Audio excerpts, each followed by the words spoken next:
I must say that it was one of the most disillusioning experiences of my life. Sonia Erickson has been disfellowshipped. At least for people who grow up in it, that's all you have. An autocratic ruling council called the governing body. And who often have the loudest voice promoting this false message? Apostates. This is a pain that doesn't go away. Tears do not necessarily indicate sincere repentance. He has to be disfellowshipped. Is no longer one of Jehovah's Witnesses. Well, these apostates, ridiculous. Is disfellowshipped? Disfellowshipped. I didn't think that I was going to survive it, honestly.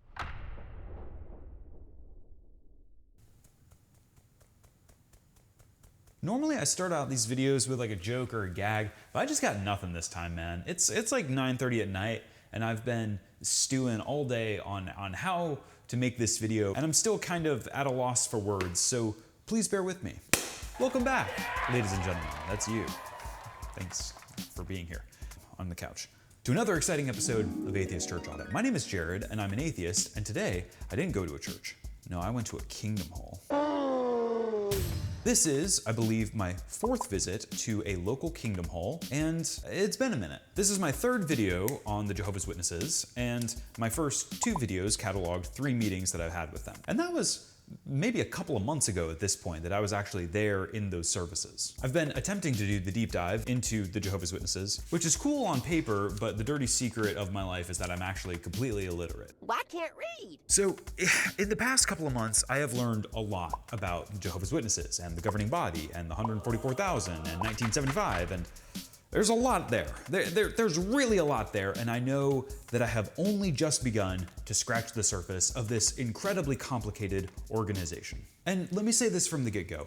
I know that I will never know as much as most ex-JWs know. I will never know as much as your average Jehovah's Witness knows. And the purpose of this channel, my goal is to kind of gain a bird's eye view of everything and then compare it with another bird's eye view of everything with other denominations and other religious movements. But even beyond just trying to learn and understand what people believe, what people think, I want to know how people feel. And I want to know how religion feels. There's a lot of really excellent and amazing YouTube channels all about what people believe and better understanding, historical developments and archaeological findings and very nitty-gritty nuts and bolts things about religions and faith, and I just don't have the brain power to do that. But the thing that I'm really interested in is how religion feels. Because when I ask people why they joined a religion or a denomination or a sect or a cult, they never tell me because they,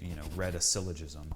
They always say that it gave them a sense of community, or it gave them a sense of purpose, or it gave them a sense of joy, of belonging, and I want to feel that. And today, I was going into this whole thing asking the question, how does disfellowshipping feel? So for those of you who are not ex-JW, disfellowshipping is a very austere form of excommunication that the Jehovah's Witnesses have. So essentially, the disfellowshipping practice as it stands currently is if you either apostatize or commit a serious enough sin, which usually is pretty innocuous in the grand scheme of things, they will excommunicate you.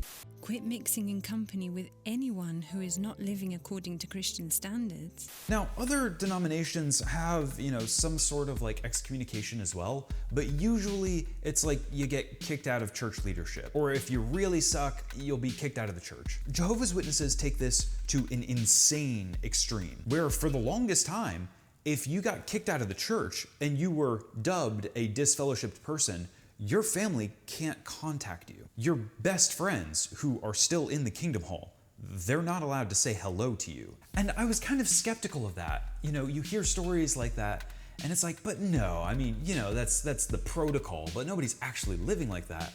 And then just seeing so many stories and talking to so many people who told me, no, I haven't talked to my parents in 5 years. I just couldn't fathom it. I couldn't make sense of it. So normally, the way that it actually plays out is, let's say you boink your girlfriend. What do I have to do for you to have sex with me? Or as the J-dubs like to call it, commit fornication. Naughty, naughty, naughty. If you get found out, well, the elders might take you aside and say, hey, you've done this very bad, no good thing, and you're disfellowshipped. They might have like a 2-hour-long conversation with you and try to, assess the severity of the situation. But often at the end of this conversation, it is, well, you are no longer one of Jehovah's Witnesses. And here is the aftermath of that. They go up to the microphone at a normal Sunday meeting and they say, and Sister Tamitha Rose is no longer one of Jehovah's Witnesses. And from that moment, you're not allowed to talk to them. Maybe you can send them one final goodbye text, but outside of a life-threatening emergency, you are not allowed to have any conversation with them. Now, here was a misunderstanding that I had. There's almost like 2 tiers of disfellowshipped people. There are disfellowshipped people who are actively trying to get back into the Kingdom Hall, and there are disfellowshipped people who are apostates. So if you, fall to your knees and grovel and beg and whimper, then maybe the elders will have pity on you and say, we can tell that you're sincere and you genuinely want to cultivate a relationship with Jehovah. And then they'll basically put you on probation. So you're allowed to come to the Kingdom Hall. You're allowed to sit and listen to the talks and read through the Watchtower with everyone else. But outside of the Kingdom Hall, people cannot talk to you. So that's one group. The other group are apostates, people who are against Jehovah's message. Now, if you're in the apostate group, you're fucked. I mean, this is something that tears families apart. But what's kind of terrifying about all of this is that the official policy to this day, from what I understand, you have to kind of infer whether a person is in like this disfellowship limbo or if they're an apostate. If you look behind you and see the disfellowship person, it's like, oh, okay, well, he's here, so he's probably, trying to take the right steps to, grovel and moan until he's back in good standing, and then we can, talk about Call of Duty again. But if the person's not there, maybe they're against Jehovah. And nobody should be surprised at this, that this is one of the most taxing and psychologically damning things that you can do to a person. Especially because already the Jehovah's Witnesses are told over and over and over again to beware of worldly pleasures and beware of worldly temptations and beware of worldly influences. They don't have friends outside of the Kingdom Hall. And when you tell them, hey, you can't talk to anyone in the Kingdom Hall ever again, where the hell do they go? So for people who are disfellowshipped, whether it's as an apostate or somebody trying to get back into right standing with the Kingdom Hall, you're cut off from your community, either indefinitely or for months until you are in right standing with the community again. And that just made my heart sink. So that's the backdrop for all of this. However, recently, back in I think March, the governing body, the holy aristocrats who run this whole thing, they rolled out some new policies. What if a disfellowship person comes to a congregation meeting?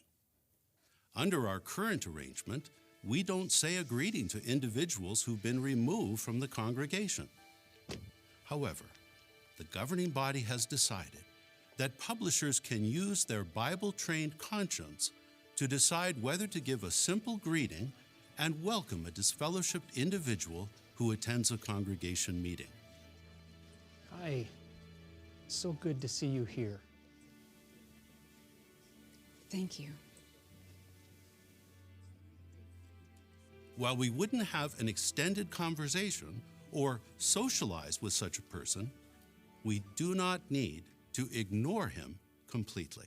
First and foremost, I think that they've entirely done away with the term disfellowshipped. So now a person is no longer disfellowshipped, they are removed. Which, again, if I'm understanding this correctly, is a total misnomer. The removed people are still allowed to come to the Kingdom Hall, but what you're talking about being removed from is removed from family gatherings, removed from any interactions with your friends and family. You're removed from any, social status among your peers. You are persona non grata among everyone you know. And ultimately, the reason why they're even rolling out these new updates is because they're in a legal battle with the government of Norway?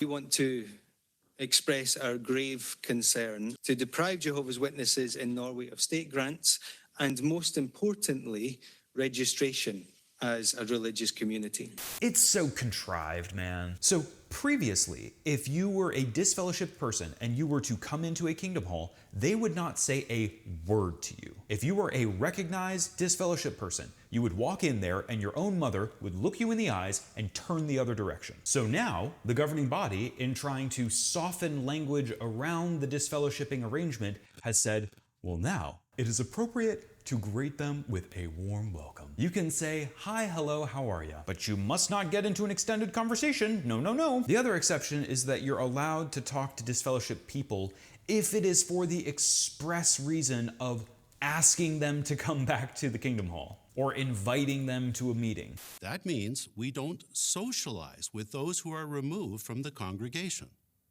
However, that does not mean that a Christian could not invite a disfellowshipped person to attend a congregation meeting. But if it's not that, and it's not a life or death medical emergency, so that's the backdrop to all of this today. And I was very skeptical, and I needed to see this for myself. And I didn't just want to see it from somebody else's vantage point.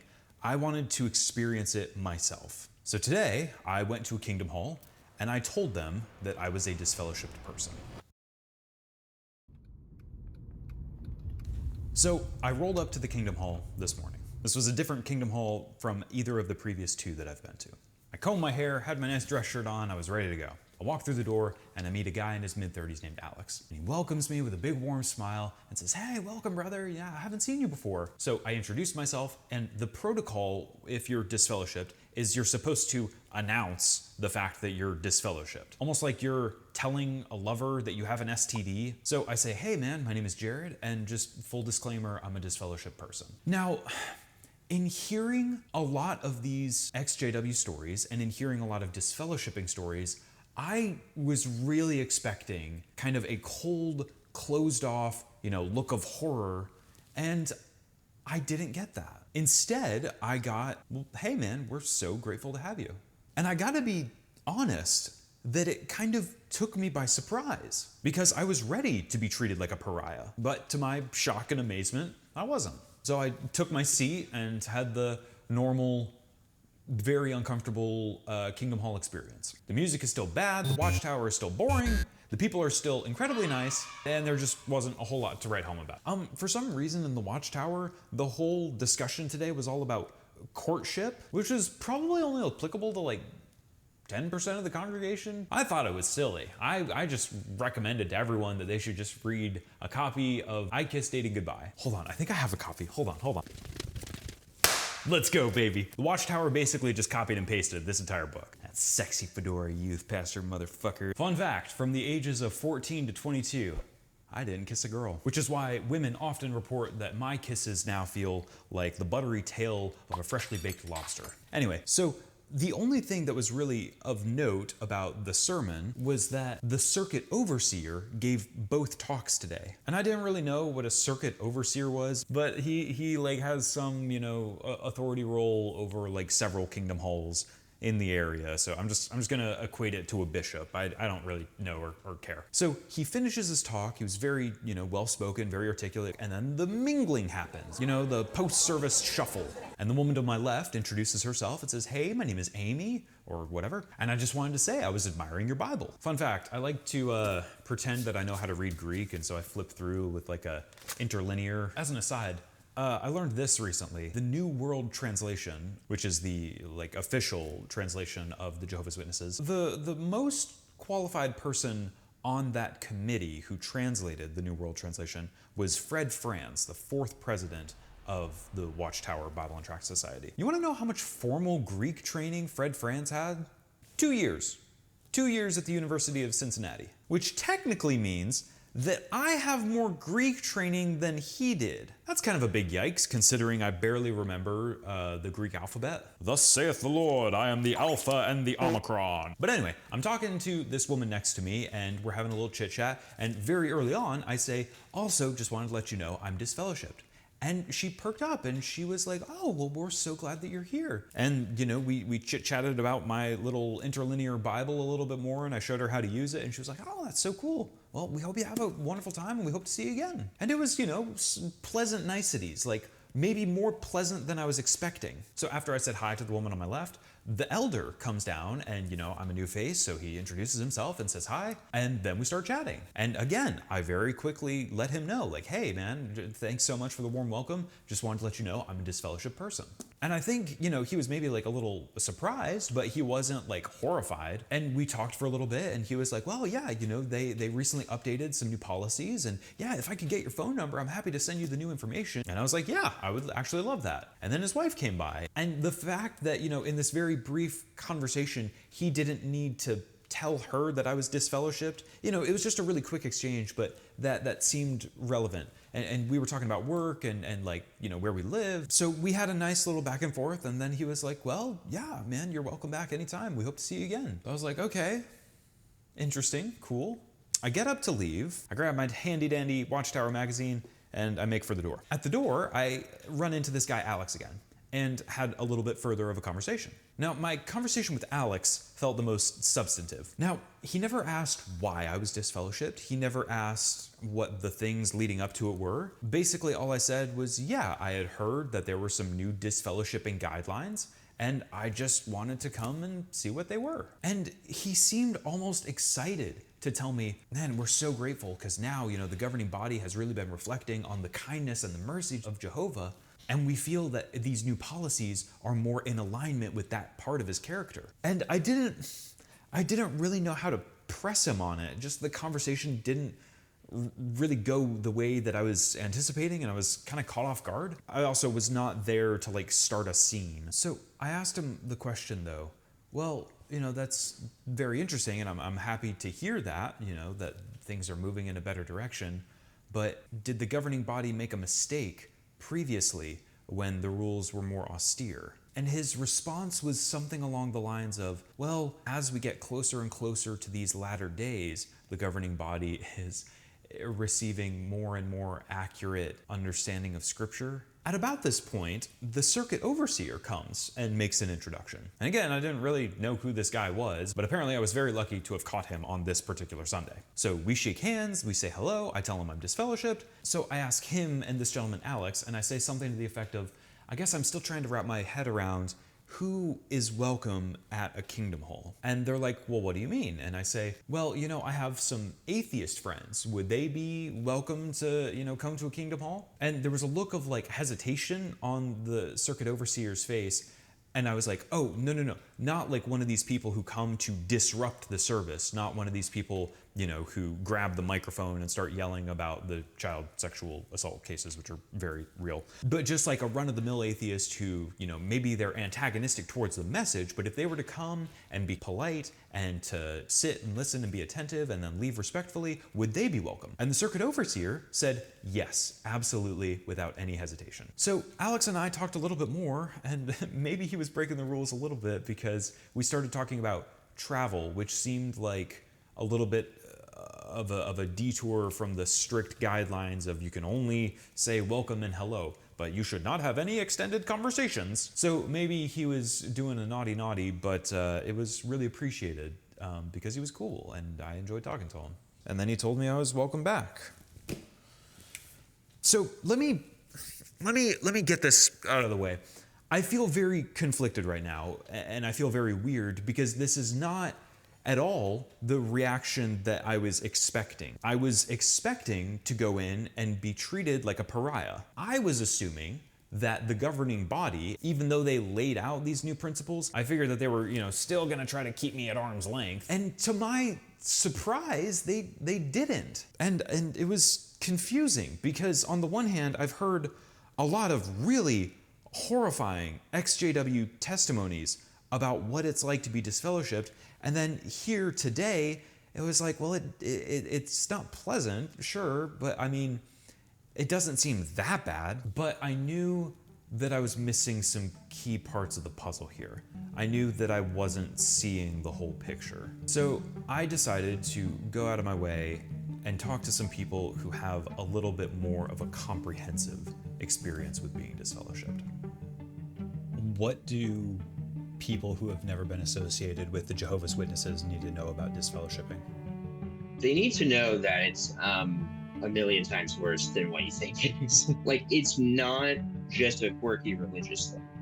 They're like, really? Like, they shun you? Like, they don't talk to you at all? I'm like, yeah, like, no. Like, I haven't heard from my own sister, who I was very close with, in years. My parents and my siblings, like, they have pretty much no contact with me. And my mom made that super clear when I got disfellowshipped at first, that they were going to be loyal to Jehovah and not associate with their daughter. That word removal makes sense too, because you're completely removed from not just the congregation, but your entire previous way of life. The problem with disfellowshipping is they scare you into not leaving, because they'll cut your entire social structure off from you. At least for people who grow up in it, that's all you have. You get disfellowshipped, it's like going into the world at 7 years old. My name is Dr. Ryan Lee. I have a doctorate in clinical psychology. I'm a former Jehovah's Witness who currently practices as a therapist specializing in helping former cult members. How does disfellowshipping affect former Jehovah's Witnesses? Of all the things that I work on, the disfellowshipping aspect is one of the gnarliest, most destructive aspects of everything that this cult can do to people. People say that it's worse than death. Tell me about your disfellowshipping. I had realized that I was in a high control, and I realized that I didn't believe it anymore. And I reached that conclusion on my own without looking at what the organization would consider to be apostate material. Eventually, I felt like I was kind of going stir crazy, because I was what we in the ex-witness community would call PMO, physically in, mentally out. And that's really hard. You feel, I mean, you really are living a double life. I moved out here to Utah like single, just wanting to do my own thing, not thinking about leaving the organization at all. I actually got into some trouble. I met a guy out here, and he was also a Jehovah's Witness, and we did some things that were not allowed, and I got disfellowshipped and he did not. I sort of went through this long process of coming to grips with the fact that I was going to have to say goodbye to everybody in my life. I don't know if you've seen the episode of The Office where Michael leaves and it's his last day at the office and nobody else knows it, but he does. And so he goes around and has one last little moment of connection with everybody. That's what I did. But part of the difficulty that you go through is just wondering, but is my family actually going to do that? Like, maybe they love me more than these other people I'm seeing on the internet. Like, surely my family relationship is special. Yeah, so that happened, and we went to the elders because you have like a giant guilt complex that's drilled into you. And so I was actually the one that was like, dude, we need to tell someone, we need to talk to the elders. And so we did, and then we both got publicly reproved. And then it happened again. And then again, I was like, we gotta do it. We gotta go tell him. And that last time, they disfellowshipped me and just privately reproved him, and he was allowed to stay. I was disfellowshipped. It was on the grounds of immorality. I had a girlfriend at the time and moved out of state to be with her, and then we both ended up getting disfellowshipped. I knew what I was doing was, by Christian standards, morally wrong, and I felt really guilty about it, so I was honest with them, and they said, well, our decision is to disfellowship you. And so I was disfellowshipped for about 5 years. I wanted to try to get reinstated again, and it took over a year. I worked my ass off to get back in, and when I finally did, they shower you with love, and, oh, hey, it's so good to see you, and yeah, whenever everybody was finally allowed to talk to me again, that love lasted for a fleeting amount of time. When you're disfellowshipped, it's always a judicial committee meeting. You sit down with 3 men. It's insane. The questions that they ask you, in a judicial committee meeting, it is disgusting. Were you on birth control? Why were you on birth control? I officially wrote my letter stating that I didn't want to be involved with it anymore. Formally, that's known as disassociation among the church, but they will announce it the exact same at the hall. Sonia Erickson has been disfellowshipped. There's no distinction between disfellowshipping and disassociation as far as the rest of the members are concerned. So a couple months later, one of the elders called me. At the end of it, he pretty much said, well, this is a really sad day. I'm really sorry that you're leaving Jehovah. And I told him, look, I'm not leaving God. I'm leaving an organization that puts man, the governing body, above God. He said, well, it's the same thing. So, were you shunned? Yes, I am shunned. It happened pretty quickly, too. It started to get passed around the congregation and to my parents. So they called me freaking out. And that's still a conversation that I have literal nightmares about. It was the worst. It was one of the worst days of my life was having those conversations with my parents. All the rest of my siblings were already long gone from the organization, so they were free game. But my mom, my stepdad, and my grandma, all the people that I thought were close friends, they'd act like you don't exist. And even after I got reinstated, some of them still wouldn't talk to me. That's more of a personal thing than an organizational thing, but some of the things they teach you lead to that personal belief that I can't have the same relationship with you that I did before. Because it was for apostasy, a lot of people didn't even contact me because I was considered toxic. The worst part of it was the week before I was supposed to be disfellowshipped, I ended up being hospitalized. I needed a blood transfusion. I lost consciousness and was seizing, and my wife had to call the squad, and we were taken to the hospital. And I was in the hospital for almost a week, and my dad never contacted me even once. I wasn't even officially disfellowshipped yet. My mom visited the hospital. We did have a good conversation, but she ended it by saying, well, we're going to be following the arrangement, and we won't be talking to you. Really what we're talking about when we say disfellowshipping is the shunning. If disfellowshipping simply just meant we're officially acknowledging you're no longer part of our organization, okay, that's fine. It's really the shunning that goes along with this that is so insidious. It is kind of terrifying to me at this age to think that if I were to be officially disfellowshipped, I would probably lose over half my family and they wouldn't talk to me because that's what they're told to do. My mom fully believes that because I'm not a part of the religion that I will die come Armageddon, that I have no shot because I'm not a part of this one religious group. How did it feel? I had never really experienced anger before. Not really. It's not fair. I didn't choose to be born into this religion. And my parents, they held me in their hands as a baby and changed my diapers and knew the whole time somehow in the back of their head that if I ever left the religion, they were okay with tossing that baby aside. It can be really devastating. It makes people feel really alone. And people internalize that. A lot of the work that I do with people is really helping them understand that this isn't personal. There's always this feeling that goes with it. Like, well, I saw other people disfellowshipped and I know that people did that, but I never expected my family would shun me, that they would cut me out, that there was always some feeling of, but it's me, but we have this relationship. Like, we would never do that to each other, right? Even now, thinking about what my life is gonna look like if my parents never leave, it's really heartbreaking. I want them to be around. Eventually, maybe I'd like to have kids, and you're not gonna have their grandparents? It sucks. Tell me about the risks of suicide. I can tell you that a large portion of the people I work with consider it, contemplate it, because of the depth of the pain. That there are times when they're in so much pain that the idea of ending it seems like a potential solution. I had always had depression, but I had never been legitimately suicidal, and I was for a while.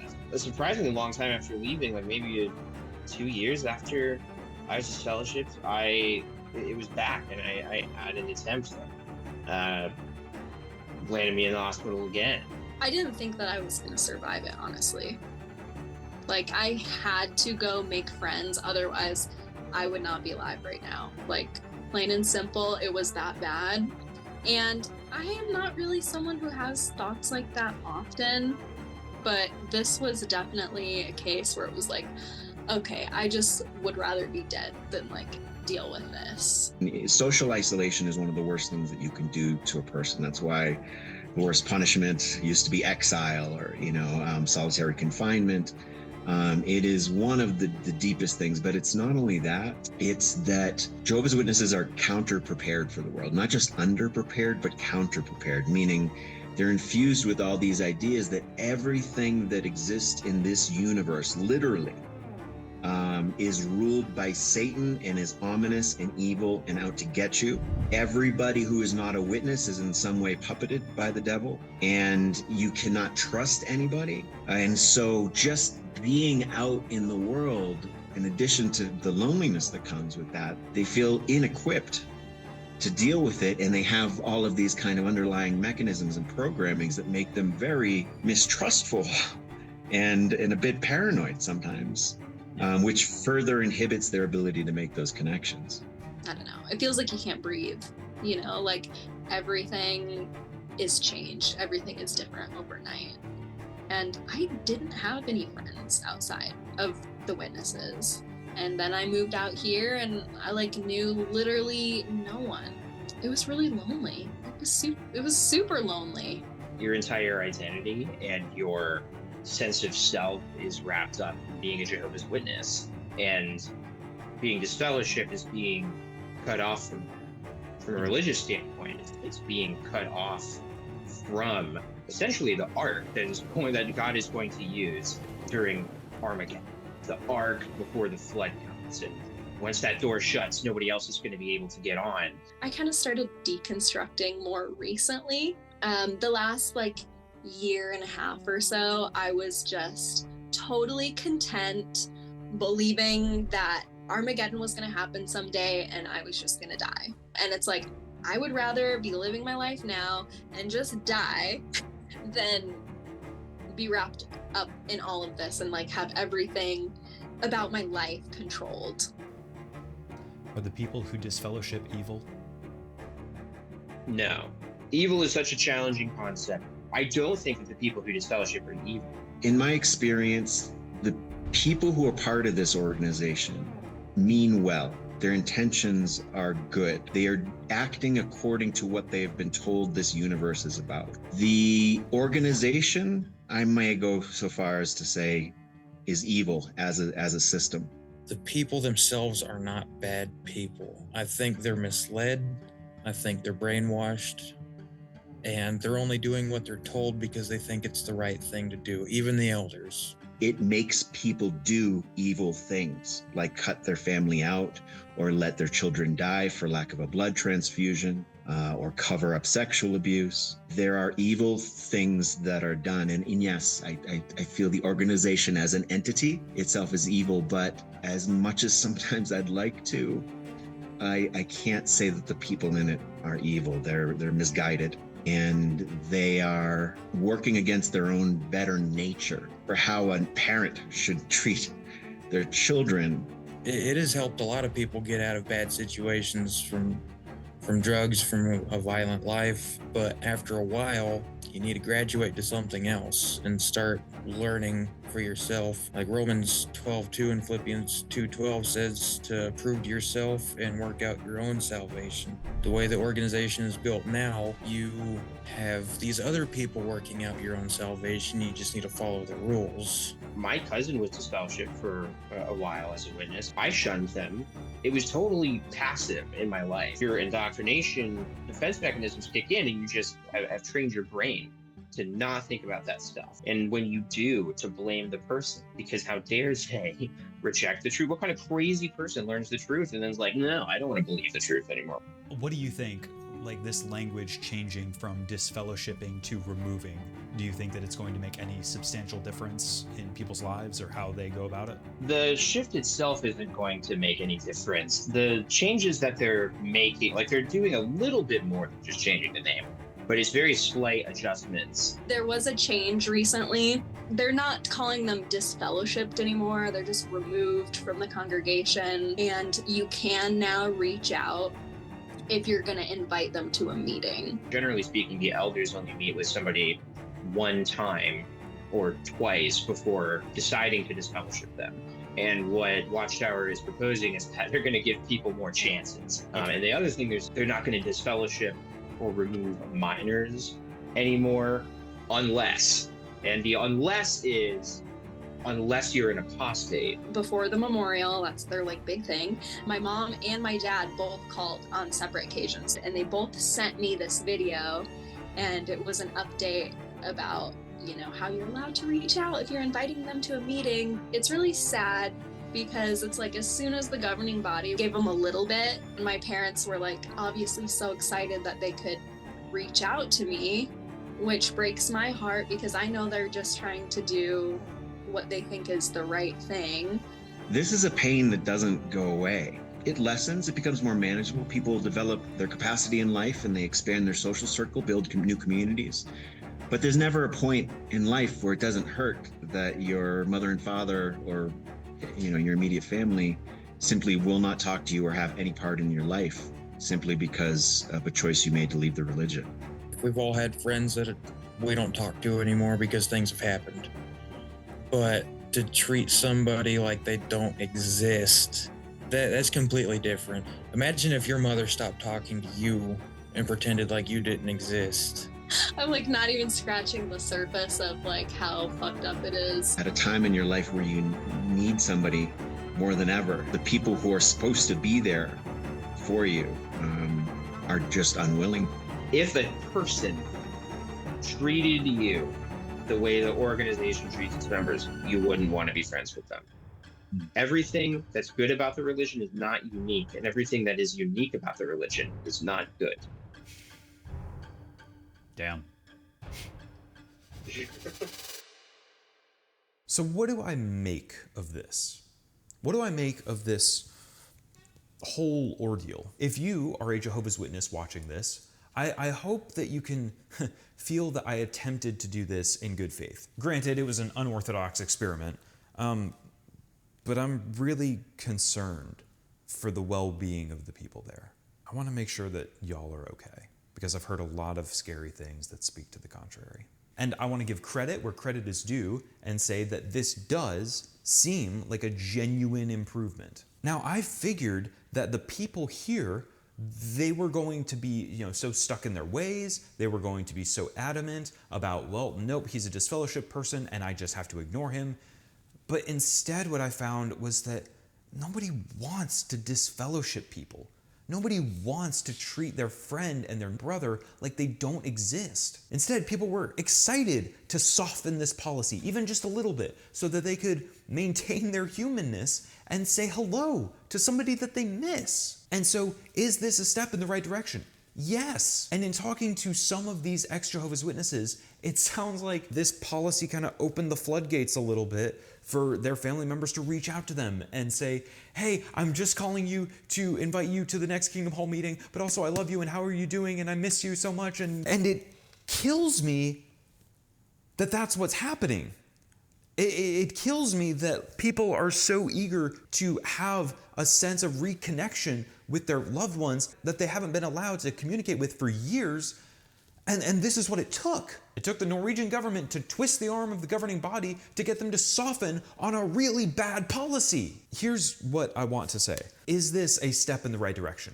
Yes, it is a step in the right direction, but the Jehovah's Witnesses are a mile off base from where they should be. The more I study the Jehovah's Witnesses, the more I am just gutted by how awful and gut-wrenching these stories are. The fact is, the only time in which you're allowed to talk to disfellowshipped people is in the Kingdom Hall. Oh, cool. Well, my son that's been disfellowshipped, I can talk to him twice a week in the Kingdom Hall after church. Okay, yeah, I mean, that's an inch in the right direction, but if I were to ask any of these people here today, well, hey, you want to go grab a meal? They would say no. And then they would quote 1 Corinthians 5:11. I might be able to say hi to a friend after an elder gives a talk at a Kingdom Hall, but then if I asked him, hey, you want to hop on Discord later? No can do. You want to join a soccer league? You want to talk to a friend at school? You want to cry on someone's shoulder? You want to express how lonely you are? No, you can't do that. That's not allowed. And the thing that kills me more and more, the deeper I go with this, is often just how silly and austere these rules are for no reason. It's been so long since I've found a group that is this terrified, just absolutely petrified of the end. The kind of self-policing that goes on here, the kind of backbiting and the conspiratorial thinking is insane to me. Raymond Franz, who was a member of the governing body, he wrote Crisis of Conscience. He was one of the less than a dozen members of the governing body who were the final say on all things doctrine in the Jehovah's Witness organization. He was disfellowshipped. He was removed from his position, he was fired, he was ostracized from his community. On what grounds was he disfellowshipped from the congregation?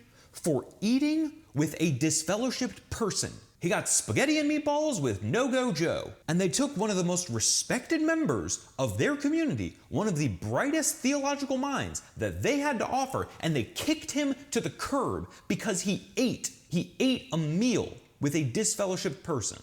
Now, to be fair, there was a lot of politics involved, but that is the reason that was used to justify it. And a lot of these people who were disfellowshipped for very minimal crimes, they're disfellowshipped either in perpetuity for being an apostate, or they're disfellowshipped for months, often for really innocuous things, like looking at pornography or having sex with your girlfriend that you've been in a relationship with for 3 years. Question for you, how long was Peter disfellowshipped after denying the Lord? I feel like it was a really quick turnaround, something like 3 days.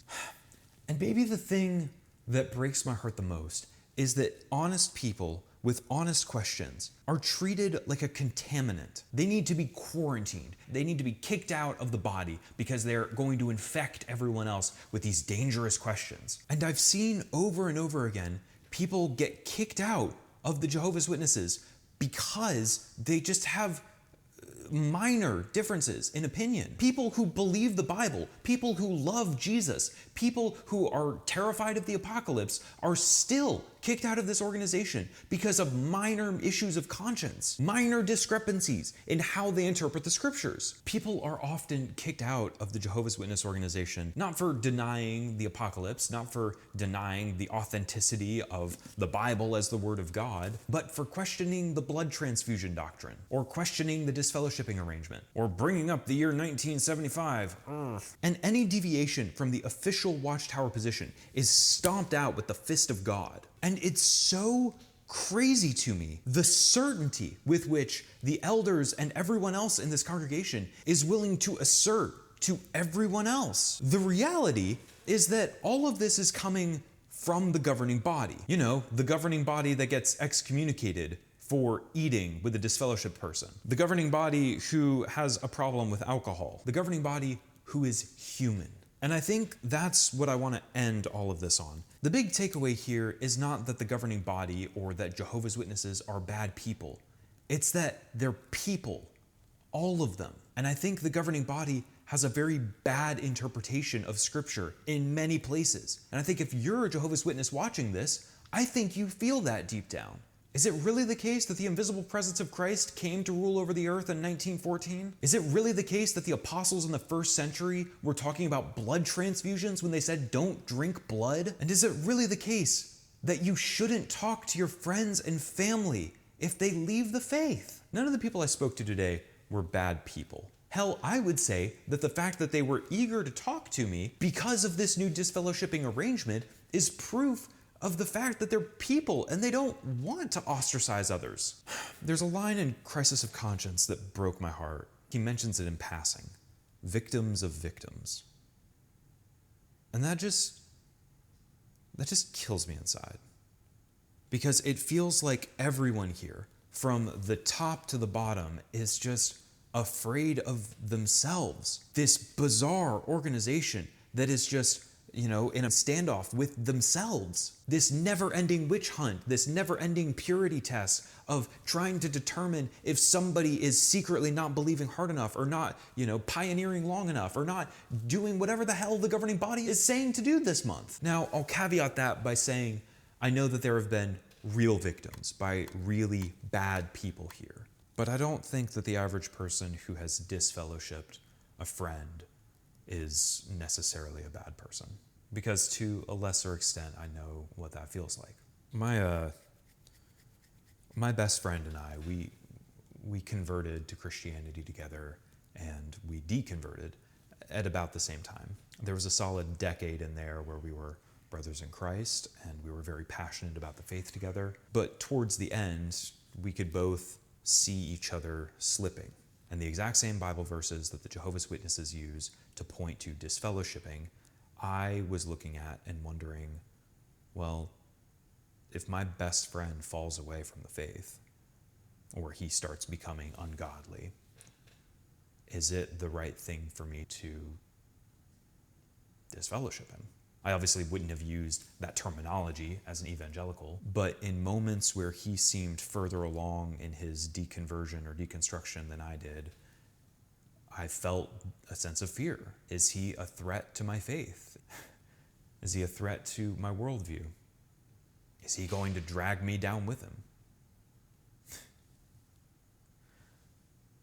And I think that my theology thankfully took me to a place that didn't mandate that from me. But there was a real question there of, do I need to excommunicate my friend, my best friend? And spoiler alert, he is still my best friend.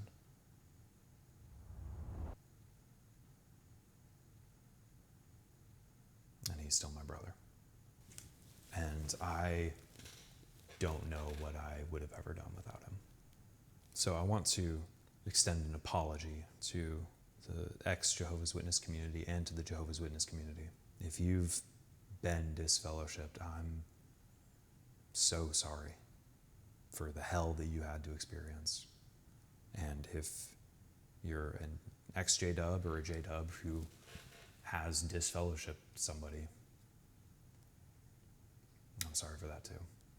And all I can say is that I'm glad that I was never in a community governed by fear that would have propelled me to do something that unthinkable.